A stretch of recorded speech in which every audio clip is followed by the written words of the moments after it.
Shalom chez vous à la maison, chère femme, chère épouse, chère mère. J'espère que vous allez bien par la grâce des dieux. Également mes salutations à vous, chers messieurs, qui vous nous suivez de partout. Je suis Eunice Kikaba Damasala. Bienvenue sur ces plateaux de femmes, épouses, mères. C'est poussé par l'esprit que les hommes ont parlé de la part des dieux. J'espère que sur ce plateau, Dieu passera par nous afin d'édifier et d'encourager quelqu'un. Je suis sur ces plateaux avec Madame Eunice Dallo Lombo, avec qui nous nous retrouvons tout juste après cette petite présentation.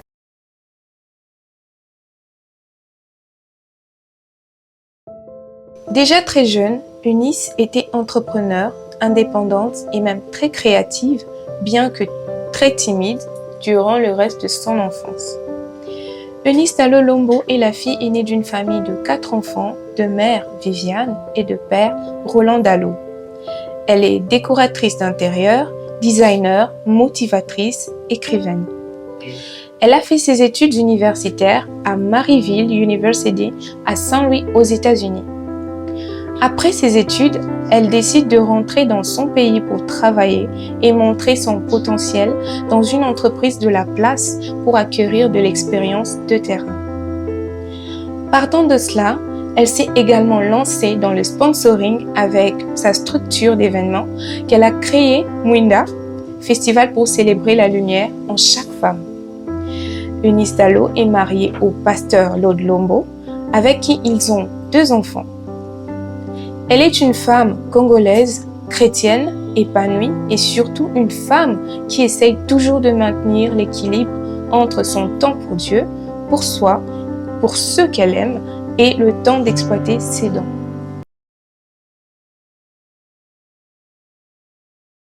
Je disais donc que je suis sur ces plateaux avec Madame Eunice Dallo Lombo, vers qui je me retourne directement pour saluer. Bonjour Madame Eunice. Bonjour Madame Eunice. Comment vous allez? Ça va très bien, merci.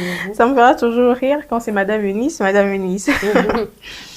Je suis honorée de votre présence. Moi de même. Merci beaucoup. Merci à vous, enfin. Oui, enfin, nous sommes bénis et j'espère que ceux qui vont nous suivre également seront bénis parce que vous allez dire.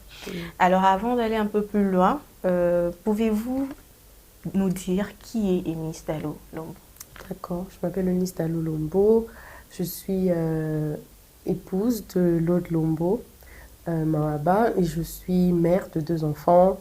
Je suis architecte intérieur de formation. Je suis chef d'entreprise. Je travaille aussi dans une agence de la place. Et j'ai beaucoup de différentes casquettes. Je suis dans l'événementiel aussi. En tout cas, vraiment, je me définirais comme quelqu'un de pluriel parce que Dieu m'a fait la grâce d'avoir plusieurs dons que je n'ai pas encore fini d'exploiter, mais que je découvre petit à petit et que je mets au service du royaume des cieux. Gloire au Seigneur. Alors, en tant que femme, comment vous vous définissez? D'accord. Déjà, en tant que femme, je me définirais en tant qu'aide semblable, parce que c'est ce que la Bible dit et c'est pourquoi nous avons même été créés. Je me définirais aussi en tant que dynamique, créative, en tant que socle, base, parce que la Bible même dit que la femme sage bâtit la maison, donc ça veut dire que c'est quelque part, la femme est une base. Et je me définirais aussi en tant que porteuse de vie, parce que je crois fermement que non seulement je porte la vie physiquement, mais que tous ceux avec quoi j'entre en contact portent la vie. Exactement. Récemment, j'avais des idées sur cette pensée-là, que la femme, c'est pas seulement, quand on dit elle donne la vie, je pense que c'est pas seulement physique, c'est au-delà. Parce que après avoir donné naissance, il faudrait prendre soin de cet enfant, lui inculquer des valeurs et toutes ces choses. Mais avant que nous puissions continuer, je pense que je veux les dire. Je vous trouve vraiment simple. Ça veut dire quoi, simple? Simple, c'est-à-dire que vous êtes belle naturellement. Merci. Vous voyez, c'est vrai, il y a des gens qu'on voit peut-être de loin sur les réseaux sociaux, des personnes qui ont une certaine notoriété, qui, vous voyez, elles sont trop extravagantes. Mais vous êtes tellement simple que je pense que ça inspire. Merci. Franchement, merci. Moi en tout cas, je suis... Oui, agréablement surprise. Oui, je vous le dis et je pense, je vous conseille en tout cas de rester comme ça. Merci. C'est bien. Merci. Je le prends. En tout cas. Alors, avant de poser cette question, j'aimerais savoir si nous avons la femme que vous êtes aujourd'hui. C'est parce que vous êtes fille d'apôtre Roland Dallo et épouse de pasteur Lord? Non, parce que je pense que je ne suis pas celle que je suis parce que je suis la fille de l'apôtre Roland Dallo, mais parce que je suis la fille de Roland Dallo. Donc, peu importe la casquette qu'il aurait eue, il serait menuisier, peintre, je sais pas, pâtissier. J'aurais toujours été celle que je suis parce que ce sont les valeurs qu'il m'a transmises qui me rendent celle que je suis. Donc, ainsi que ma mère, bien sûr, parce que c'est à deux qu'ils ont fait ce travail. Et ça va également pour mon mari. Je ne pense pas que celle que je suis, c'est à cause de lui. Bon, bien évidemment qu'il y a certaines choses qui se rajoutent, peut-être une lumière qui se rajoute sur nous, parce que voilà, on est affilié à une personne ou une autre. Mais ce que nous sommes, nous deux, celle que je suis, ce n'est pas parce qu'il est, c'est une autorité, mais je l'ai connu bien avant qu'il soit ce qu'il est. Donc voilà quoi. Donc ça n'a rien changé dans celle que j'étais ou celle que je suis. Je rencontre des gens où j'entends des gens dire que l'apôtre Roland Dallot, il est simple, il est gentil, il est là, il est avec les gens, il vit bien avec les gens. Mais ce que vous avez dit confirme cela. Parce que vous avez dit parce que vous n'êtes pas... parce que c'est pas parce que vous êtes enfant de l'apôtre Roland, mais parce que vous êtes enfant de Roland Dallot et maman Viviane. Exactement. Que nous saluons. Exactement, nous saluons en tout cas, vous êtes une bénédiction pour nous. Amen. Fille aînée de Roland et Viviane Dallot. Oui. Quelle est la chose qui est difficile ou qui a été difficile pour vous en tant que telle? Ok, je pense que être fille aînée ou même être aînée dans une famille, c'est pas une position facile pour tout le monde, hein, à la base. Parce que tout repose sur nous. On est comme les deuxièmes parents. Ouais. Bon, moi, je suis la maman hein, de tout le monde. Les responsabilités, la charge, le poids, on met ça sur l'aîné de la famille. Alors, lorsqu'il y a encore une lumière particulière qui est versée sur un couple, bien évidemment que l'aîné qui a déjà une position assez stratégique, la lumière est renforcée. C'est-à-dire que les charges, les responsabilités en tant qu'aîné pèsent. C'est-à-dire que peu importe, un autre aîné peut échouer, on peut dire, ah bon, c'est vrai que c'était l'aîné, il avait échoué, mais quand tu es l'aîné de l'enfant d'eux, oui, ça change. Ça change encore. Ça veut dire que les regards sont sur toi, on attend à ce que tu fasses toujours les premiers pas, on attend à ce que tu réussisses dans tout, que tu sois parfaite, que tu sois exemplaire. C'est une charge, un poids que l'on porte pratiquement toute sa vie. Mais j'ai comme envie de dire que depuis que je me suis mariée, j'ai l'impression que le poids a baissé un tout petit peu. Je pense que peut-être le poids et la charge et les regards sont vraiment, vraiment, vraiment très forts jusqu'à ce qu'on se marie, parce qu'on se dit, c'est une fille, il faut que se marie bien, il faut que se marie à la bonne personne. Donc tout le parcours là. Et je pense que dès qu'on passe ce cap, ça baisse un tout petit peu. Pas que ça a disparu, mais ça baisse un tout petit peu. Ça n'a pas été facile pour moi, je dois l'avouer. Mais Dieu m'a fait grâce, on est là. J'espère que vous étiez quand même consciente de la période de précarité qu'a traversée votre famille, selon ce que raconte l'apôtre Roland dans ses enseignements. Il faut dire que cette période-là,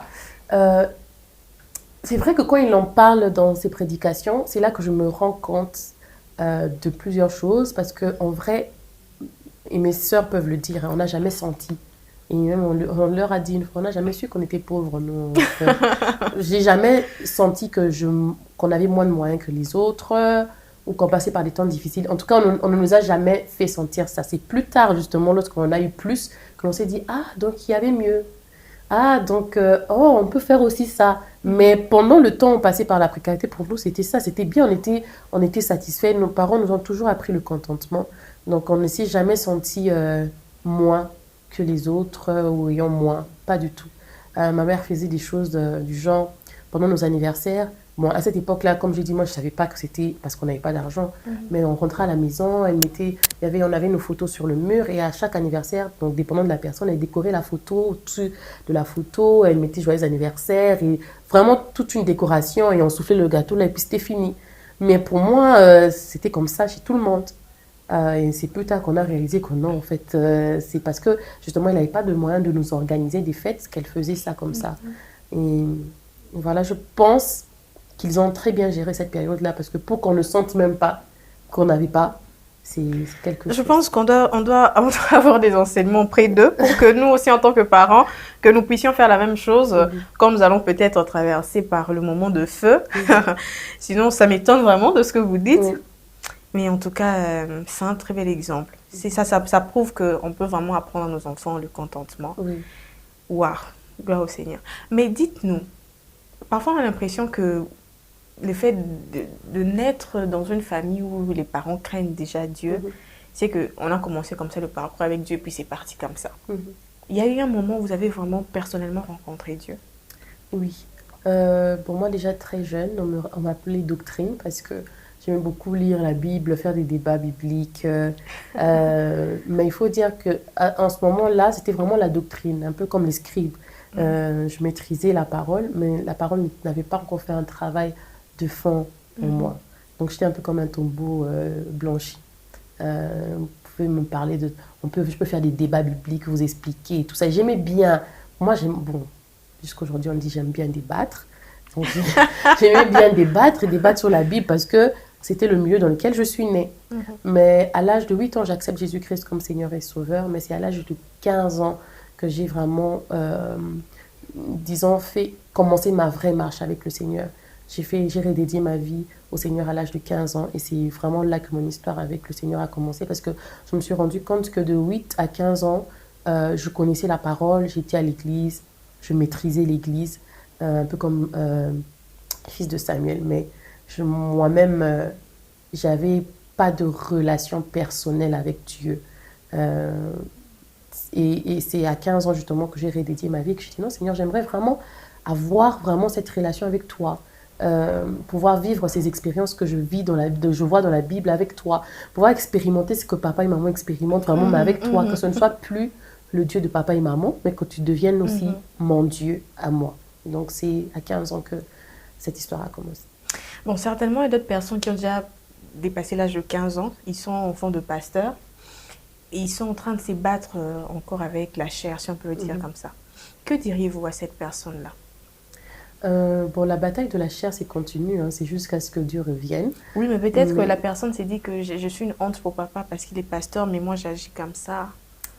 La première des choses, déjà, que l'on doit casser dans notre mentalité, c'est de vouloir toujours ajouter la phrase « je suis enfant de pasteur, donc ».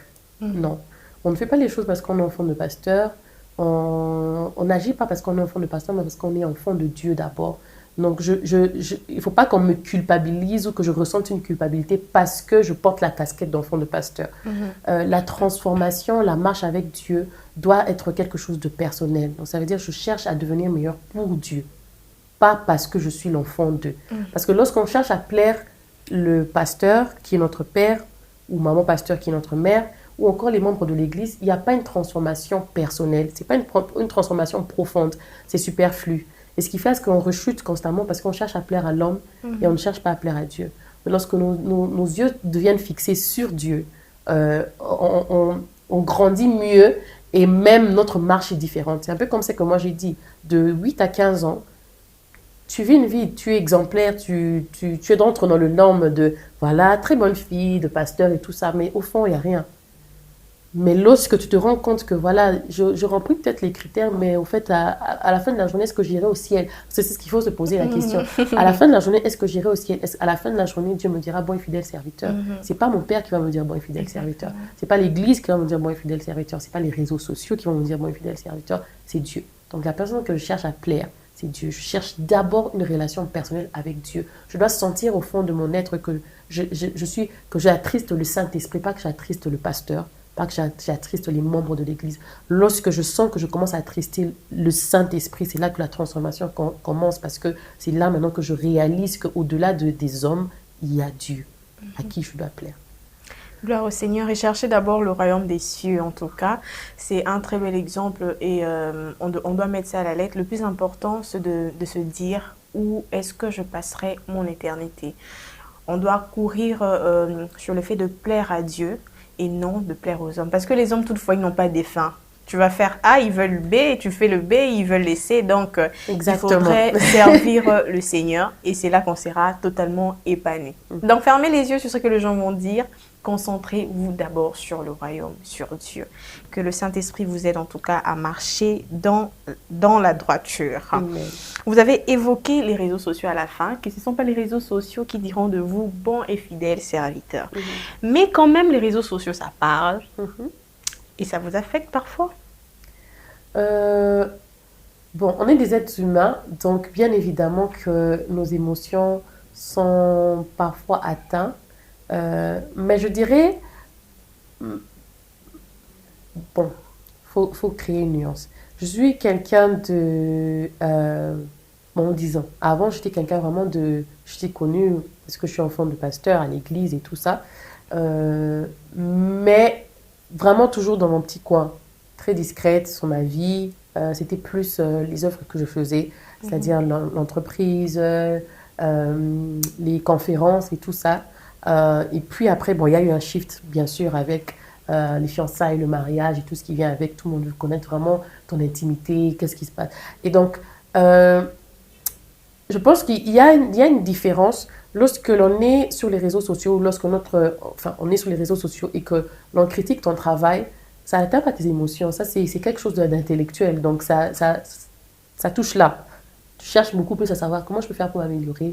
Comment je vais faire pour ceci? Mais quand on touche à ton intimité, ça atteint les émotions. Et comme j'ai dit avant, beaucoup plus que maintenant, mais je pense que j'ai passé ce cap-là. Mon mari, lui, il était quelqu'un déjà sur les réseaux sociaux, très habitué, comment on appelle ça déjà, au buzz, au truc, au monter au flux. Moi, j'étais beaucoup plus versée dans mon milieu professionnel. Donc, je pense qu'avec le temps, non seulement il m'a aidé à mieux maîtriser, à gérer les réseaux sociaux, mais aussi à surpasser ça. Parce qu'on se rend compte que c'est pas les réseaux sociaux qui dictent la réalité. Ils ne voient qu'une petite, peut-être même une infime partie de ce qui est la réalité. Donc, affecté par les réseaux sociaux, non. Mais est-ce que ça me touche des fois? Ou par exemple, pendant un moment, je peux me dire, mais pourquoi telle personne peut dire ça? Oui, ça arrive, mais que ça affecte, que ça change mon moral ou que ça affecte ma vie ou comment je me comporte, pas du tout. Là, c'est une bonne chose parce que excusez-moi, je me suis comme posé la question, je me suis dit, mais il supporte tout ça? Je vais un peu évoquer ça. Récemment, donc dernièrement, votre mari a sorti une nouvelle chanson, Miel, si je ne me trompe pas. Tout le monde pensait que c'était dédié à vous. C'était ça au départ ou pas? En tout cas, ça, c'est pas l'émission de Miel, donc je vous laisserai inviter le Lombo pour lui poser la question. Mais je pense que c'était très clair. Si vous suivez le clip, c'est très clair. Ça peut aller dans les deux sens. C'est une illustration pour montrer que nous sommes épouses du Christ. Donc, la meilleure manière de montrer justement cette relation-là, c'est dans la relation maritale. Et donc, voilà, quoi. Donc, c'est tout ce que je peux dire. Pour le reste, invitez-le. C'est une très belle chanson, en tout cas, très belle chanson. J'espère que vous l'aidez dans ses compositions. Non, pas du tout. Parce que je ne pense pas que l'inspiration vient sur deux personnes. Ça vient sur une personne. Mais bien sûr, après, il te fait écouter. Tu dis, non, peut-être ici, il faudrait peut-être arranger ici. Faudrait faire ça. Donc, dans ce sens-là, oui. Mais pas dans l'inspiration même. Parlez-nous un peu de Mwinda. J'ai vu récemment que vous avez organisé une activité. Donc, Mwinda. Oui. Pouvez-vous nous dire plus sur ça? Alors, Mwinda, c'est une branche de l'événementiel que j'organise. Mwinda, c'est une plateforme pour la femme où vraiment le nom lui-même le dit. Mwinda, on est là vraiment pour montrer à la femme, ou rappeler à la femme que c'est une lumière et qu'elle doit briller. Okay. Bon, après, dans 1 Pierre 2,9, la Bible dit que nous sommes un peuple élu et un sacerdoce royal choisi pour briller, pour apporter la lumière sur la terre. Et donc, c'est vraiment ce passage-là que nous utilisons pour fortifier la femme. C'est vrai que ce passage, c'est pour et l'homme et la femme, mais nous nous rendons compte que la femme, elle est beaucoup plus... On la booste beaucoup plus pour le mariage, pour tout ce qui va avec. Et des fois, elle oublie qu'elle est lumière du monde au même titre que l'homme. Donc, elle ne doit pas oublier qu'à la fin de la journée aussi, elle doit rendre des comptes à Dieu. Qu'est-ce qu'elle a fait des dons que Dieu lui a donnés? Est-ce qu'elle a pu accomplir tout ce qu'elle devait accomplir sur cette terre selon la mission que Dieu lui a confiée. Et aussi, est-ce qu'elle brille vraiment comme Dieu aimerait qu'elle brille? Briller, c'est pas seulement dans un seul domaine, mais c'est dans tout le domaine. Parce que, comme j'ai dit au départ, à la fin, ce qu'on nous aimerions tous entendre, c'est bon et fidèle serviteur. Exactement. C'est exact ce que vous avez dit. Parfois, on oublie que la femme, en tout cas, est aussi, si on peut le dire comme ça, servante de Dieu au même titre que l'homme. Très souvent, on s'attarde sur ces sujets, les enfants, le mariage, mais on oublie le reste. C'est ouvert à tout le monde quand vous organisez des activités? Non, c'est une activité spécifiquement pour la femme. Donc, c'est une plateforme pour la femme. Et voilà, je voulais... Au départ, c'était une seule journée. Donc, je voulais une seule journée où on peut oublier un peu tous les stress de la vie. On a un moment, on déverse en nous. Parce que la femme, elle déverse tous les jours. Alors, je voulais une journée aussi où on est assise et on déverse en nous et sur nous. Depuis 2022, nous avons faire un tout petit peu. C'est plus un seul jour, c'était 2 jours en 2022 et cette année c'était 3 jours. Bon, on n'ira pas jusqu'à 4-5, je pense qu'on va se limiter à 3 jours, peut-être pour rentrer à 2, mais voilà un tout petit peu. Donc c'est 2-3 jours où on est vraiment plongé, on est dans notre univers, après on peut rentrer dans nos casseroles et dans tout ça là, mais au moins 2 jours où vraiment on verse sur nous, on est transformé, parce que cette année le thème c'était métamorphose, et donc vraiment je voulais que la femme se métamorphose dans tous les domaines, émotionnellement, physiquement, spirituellement, psychologiquement. Parce que des fois, on oublie la santé mentale, on oublie la santé émotionnelle, on oublie la santé spirituelle et la santé physique. Je dois être en bonne santé dans tous les domaines pour pouvoir être efficace dans la mission que Dieu m'a donnée. Alors prochainement, si ça ne vous dérange pas, vous pouvez lancer une invitation à toutes ces personnes, toutes ces femmes qui vont nous regarder pour qu'ils viennent participer. Bien sûr. D'accord, vous allez recevoir le message. Je pense c'est intéressant.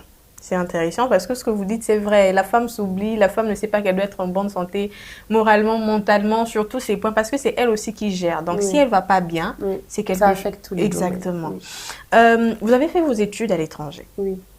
Mais vous êtes rentré au pays, si je peux dire ainsi, pour servir votre pays et mettre vos talents au service de la nation.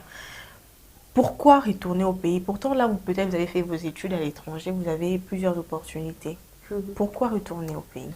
Je pense que ça fait partie de ma mission et de mon appel aussi. Mais vraiment, j'ai toujours eu vraiment un grand sens de patriotisme et j'ai toujours voulu, du peu que je pouvais, contribuer au fait à l'évolution et au développement de mon pays.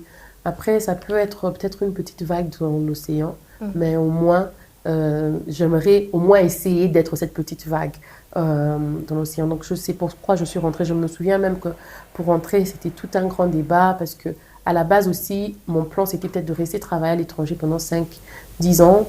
Mais ma toute dernière année, j'ai senti que je devais rentrer. Et c'est ce que j'ai fait. J'ai obéi au Saint-Esprit.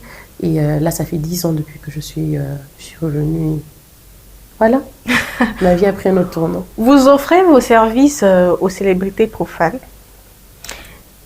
Célébrités profanes, et on signe que c'est Eunice Dalolombo qui a fait cette œuvre. Oui, parce qu'au fait, le travail que je fais, c'est un travail. Je le fais pour tout le monde. Qui sait même par le travail que je ferai, si c'est pas, je n'aurai pas une branche d'ouverture pour l'évangélisation. Parce que quand je parlais de mission même pour laquelle Dieu nous a envoyés sur terre, on n'influence pas que quand on est pasteur, quand on est sur la chair. Je peux influencer si j'ai ma petite boutique d'habillement. Peut-être quelqu'un viendra là en voyant comment je me comporte, en voyant comment je suis honnête. Je peux avoir une opportunité de lui parler du Seigneur, même simplement par mon comportement, il peut être transformé. Moi, le travail que je fais avec l'architecture, je suis souvent dans l'intimité des gens, c'est-à-dire dans leur maison, dans leur chambre. À un moment donné, les gens vous ouvrent leur cœur.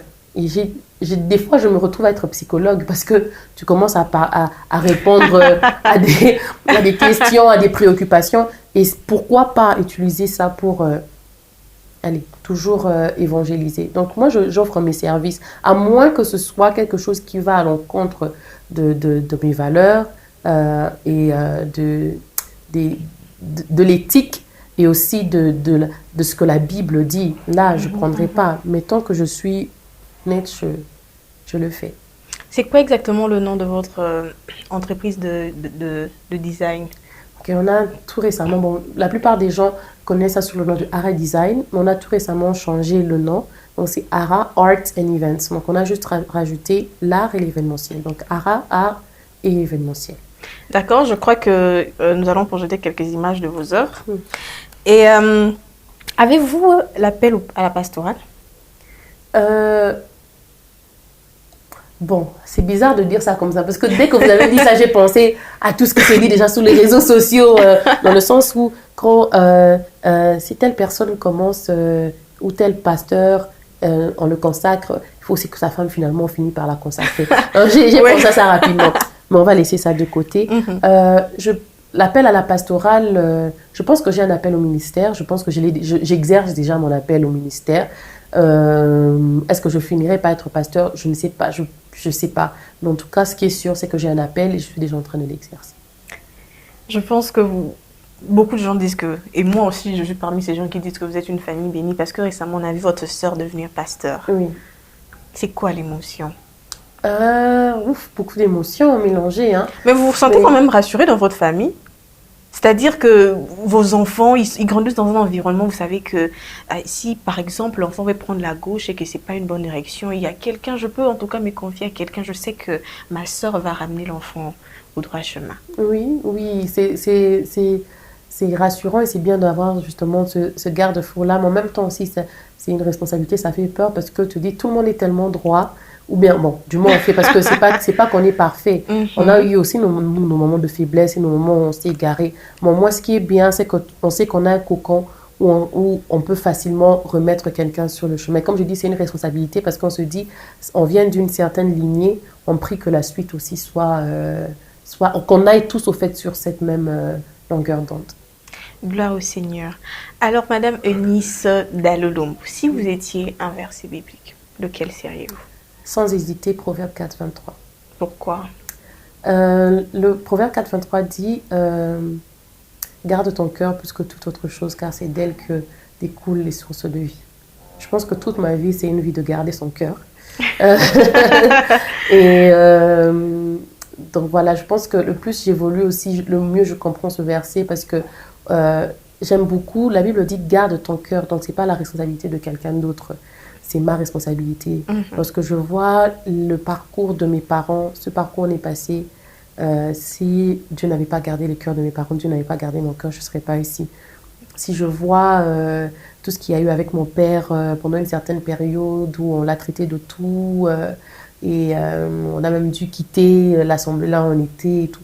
Si on n'avait pas gardé nos cœurs, on ne serait pas là où on est aujourd'hui. Lorsque je vois moi-même grandissant à l'église, étant enfant de pasteur, les restrictions, comment tout le monde voulait que tu entres dans une certaine boîte. Si je n'avais pas gardé mon cœur, je ne serais pas ici. Je vois mon mariage, je vois les réseaux sociaux. Si je n'avais pas gardé mon cœur, si je ne continue pas de garder mon cœur, je ne serais pas là où je suis aujourd'hui. Donc vraiment, ma vie, c'est la vie de garder son cœur parce que ma vie est source de vie. Je pense que dès que j'arrêterai de garder mon cœur deviendra un poison et je deviendrai un poison pour les autres. Donc, Proverbe 4, 23. Gardez vos cœurs plus que toute autre chose. On se retrouve tout juste après cet élément. À tout à l'heure.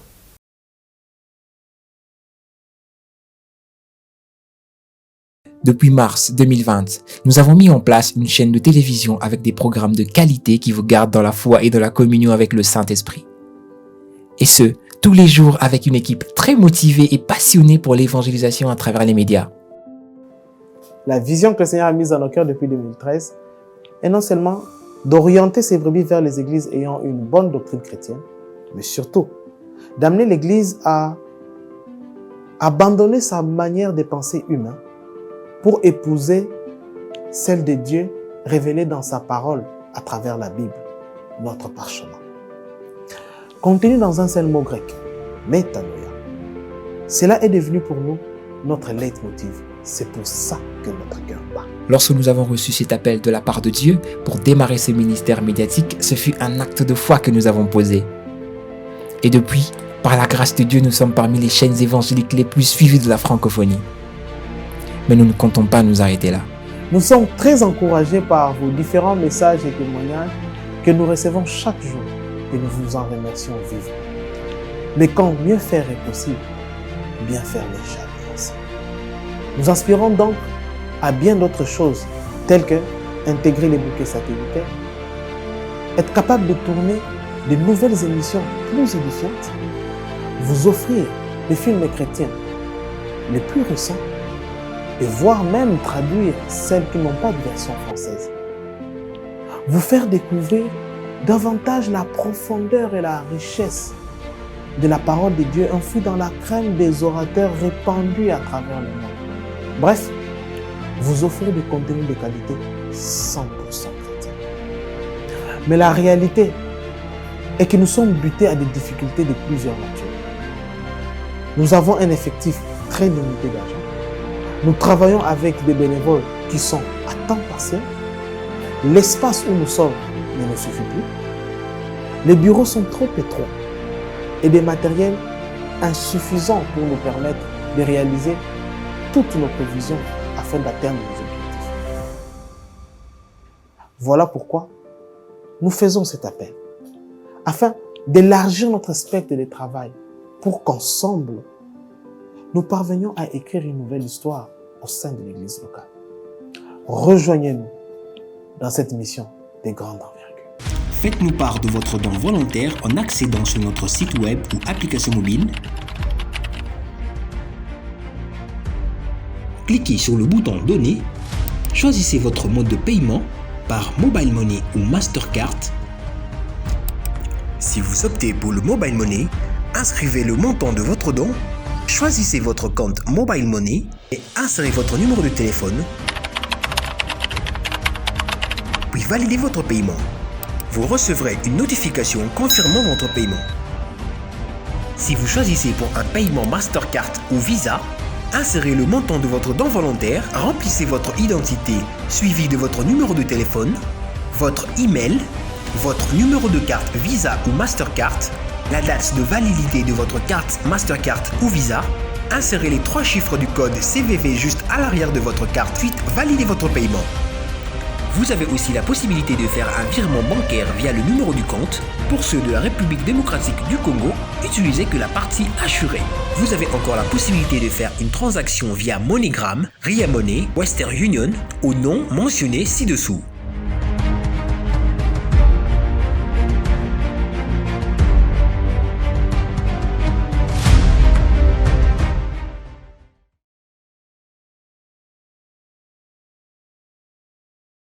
Bienvenue pour ceux qui viennent de nous rejoindre. Vous pouvez trouver l'intégralité de cet épisode sur notre chaîne YouTube Emmanuel Télévision ou sur notre site web où vous allez en tout cas retrouver tous les programmes de la semaine. Je suis avec Madame Eunice Dalolombo sur ces plateaux. À ce moment, si c'est Eunice, ça me fait du bien. Alors, Madame Eunice, comme vous le dites, les gens vous regardent de loin mais ils ne vous connaissent pas. D'autres s'imaginent de choses et ils racontent comme ils veulent. Mais parfois on a l'impression que vous avez une vie de... Bon, je sais pas, hein, bon, la vie que les gens imaginent, mais une vie peut-être pas comme tout le monde. Est-ce que vous pouvez nous dire quelque chose de votre quotidien qui va rassurer les gens, que vous avez aussi une vie normale, que vous vivez normalement, vous avez un quotidien normal? C'est bizarre, c'est comme si vous demandez à quelqu'un de normal de dire qu'est-ce qu'il fait de normal. Non, les gens pensent pas que vous êtes normal. Hein. Ils se disent peut-être, chez vous, il y a une certaine, vous voyez, vous vous comportez d'une certaine manière ou voilà. Sincèrement, je sais vraiment pas quoi dire. On rigole, je prépare, je reçois les gens chez moi, je dresse la table. Bon, ouais, un collègue de service peut vous dire, j'aime bien recevoir, j'aime bien préparer. Et ça, c'est quelque chose que j'aime bien faire. J'aime bien recevoir les gens. J'aime bien dresser la table, faire des...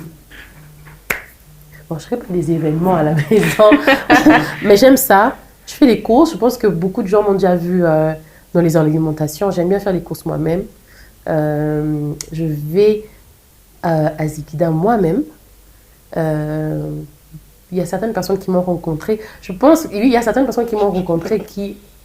Non, c'est pas... Bon, en fait, des fois, j'entends, hein, je suis au marché, avec mon t-shirt et mon jeans, normalement, en train d'acheter. Non, c'est elle, non, c'est pas elle, non, c'est elle. Et moi, sincèrement, je continue à faire ma vie comme si de rien. Celles qui ont le courage de venir demander est-ce que c'est vous, je demande, ah, vous pensez que c'est elle ou pas? Je me rappelle une fois, j'étais en train de faire les cours justement, et puis il y a une dame qui me dit, vous ressemblez beaucoup à Madame Meunier. Je dis, ah bon? Je dis, ah ok. Après, elle dit, oui, oui, vous êtes sa sœur ou bien? J'ai dit, je sais pas, vous pensez que c'est quoi? Elle dit, bon, je sais pas. J'ai dit, ah, ok, d'accord, peut-être que je suis elle, peut-être que je suis pas elle, peut-être que je suis sa sœur. Alors, je continue de faire les courses et en sortant, je l'ai rencontrée encore et puis je lui ai dit, ah, en fait, juste pour vous dire, c'est elle. Elle n'en revenait pas. Je dis, mais non, c'est pas vrai. Mais pourquoi? Vous m'avez dit que vous étiez sa sœur. J'ai dit, non, j'ai pas dit, j'ai dit, vous pensez que c'est sa sœur ou pas? Donc, juste pour vous dire que vraiment, on est comme tout le monde. Voilà, vous êtes comme tout le monde, mais quand même, vous avez une certaine influence sur les gens, vous le savez. Donc, quand vous avez une certaine influence sur les gens, beaucoup de personnes vont tomber sur cette émission. Et j'aimerais que vous puissiez conseiller une femme, si vous avez quelque chose à dire. C'est lorsque le Saint-Esprit, en tout cas, va vous conduire. Que diriez-vous à une femme? Ok. Je regarde là. Oui. Très chère femme, tu as été créée avec un but, tu as été créée avec un objectif et tu n'es pas sur terre pour rien. Si tu es ici, c'est parce que Dieu voulait que tu sois là et parce qu'il t'a confié une mission spéciale. Il faut que tu découvres cette mission, il faut que tu découvres ton identité, que tu t'assoies dans ton identité, que tu t'enracines dans ton identité et que tu gardes ton cœur. Parce que connaître son identité veut dire que tu seras secoué. Parce que le diable cherchera justement à faire sortir ce que tu as à l'intérieur de toi, mais pas pour les autres, mais faire sortir pour que ça ne revienne pas. Il va te détruire par les épreuves, va te détruire par les voix peut-être qu'il va te faire entendre, mais il faut que tu sois enraciné dans l'identité à laquelle Dieu t'a donnée. Et il ne faudrait pas que tu oublies que tu es lumière et sel de ce monde. Donc tu es appelé à apporter de la saveur en tant que femme. Tu es aussi appelé à briller en tant que femme. Tu peux briller dans n'importe quel domaine. Certains d'entre nous brillent dans notre cuisine, dans notre maison en tant que ménagère. Certains d'entre nous brillent au travail parce que c'est ça le don que Dieu nous a donné. Certains d'entre nous brillent au marché. Peu importe là où Dieu t'a placé, il faut que tu brilles. Ne te néglige pas. Ne te dis pas que parce que moi je fais du pain, je suis moins que celle qui est au bureau. Non, pas du tout. L'importance n'est pas là où on se trouve. L'importance c'est ce qu'on a à l'intérieur de nous et comment on fait briller cela. Donc j'aimerais que tu sois fière de celle que tu es. Que tu sois fier de ce que Dieu a mis à l'intérieur de toi et que tu brilles parce que tu auras non seulement des comptes à rendre à Dieu, mais tu as aussi des comptes à nous rendre ici parce que il y a des personnes qui attendent d'être influencées par toi, il y a des personnes qui attendent d'être transformées par ce que Dieu a mis à l'intérieur de toi. Donc fais ça non seulement en pensant à ce que Dieu a mis à l'intérieur de toi, mais pense aussi à toutes ces personnes que tu laisses mourir et peut-être flétrir parce que tu ne donnes pas exactement ce que Dieu a mis à l'intérieur de toi. Donc brille et brille encore. Amen. Gloire au Seigneur Jésus-Christ. Avant que nous puissions nous séparer, parce que nous sommes déjà à la fin, je tiens encore à vous remercier. Merci, Madame. Merci, vous êtes une bénédiction pour le corps de Christ. Mais avant que nous puissions nous séparer, j'aimerais que vous puissiez adresser quelques mots à Dieu en faveur de ces femmes, bien sûr, à qui vous venez de vous adresser. Pouvez-vous prier en faveur de ces femmes? D'accord, pas de problème. Je ferme les yeux ou je garde mes yeux ouverts? Ça dépend de vous. Ok, on va fermer les yeux. D'accord. Éternel Dieu de gloire, je crois fermement que tu ne fais rien pour rien. Et si tu as permis que nous soyons ici, sur ce plateau, ma sœur Eunice et moi, c'est pour un objectif et c'est pour un but. Tu me donnes cette opportunité aujourd'hui, en 7 minutes, de pouvoir parler au cœur de ces femmes. Seigneur, je te prie pour ces femmes qui sont en train de me suivre en cet instant. Peut-être qu'elles ont un problème d'estime de soi, peut-être que leurs cœurs sont meurtris, peut-être qu'elles se posent 1001 questions, mais peu importe ce qu'elles peuvent traverser, peu importe ce dans quoi elles sont. Seigneur, je te demande de les relever, je te demande de les fortifier et je te demande de les éclairer. Seigneur, je te demande un second souffle pour toutes ces femmes, de manière à ce qu'elles rentrent dans la destinée que toi tu as tracée et choisie pour elles. Seigneur, qu'elles brillent, qu'elle transforme, Seigneur, cette génération. Et Seigneur, qu'à la fin, Seigneur, de ce chemin, qu'elle porte la couronne que toi, tu as destinée pour elle. Amen. Au nom de Jésus, j'ai ainsi prié. Amen. Amen. Nous disons Amen sur ces plateaux et Amen chez vous à la maison. Nous nous retrouverons très prochainement afin d'être édifiés encore selon ce que le Saint-Esprit nous donnera de dire. Portez-vous bien, que la grâce de Dieu soit avec vous et vous accompagne tout au long de ce week-end. Nous allons nous retrouver prochainement par la grâce de Dieu. Si Jésus ne revient pas ou si nous ne laissons pas la vie en tout cas. Mais sinon, merci beaucoup. Merci encore à vous. Merci Métaluette. Merci en tout cas. Nous saluons votre mari. Hein. Nous Merci. avons oublié de le saluer. Nous saluons. Merci beaucoup d'avoir permis. Aussi, hein. Ah oui, des gros bisous à vous, des gros bisous à vous. Merci beaucoup également et nos salutations à toute la famille Dalo et à toute la famille Lombo. Oui. Merci beaucoup à vous. On se retrouve très prochainement. Au revoir. Au revoir.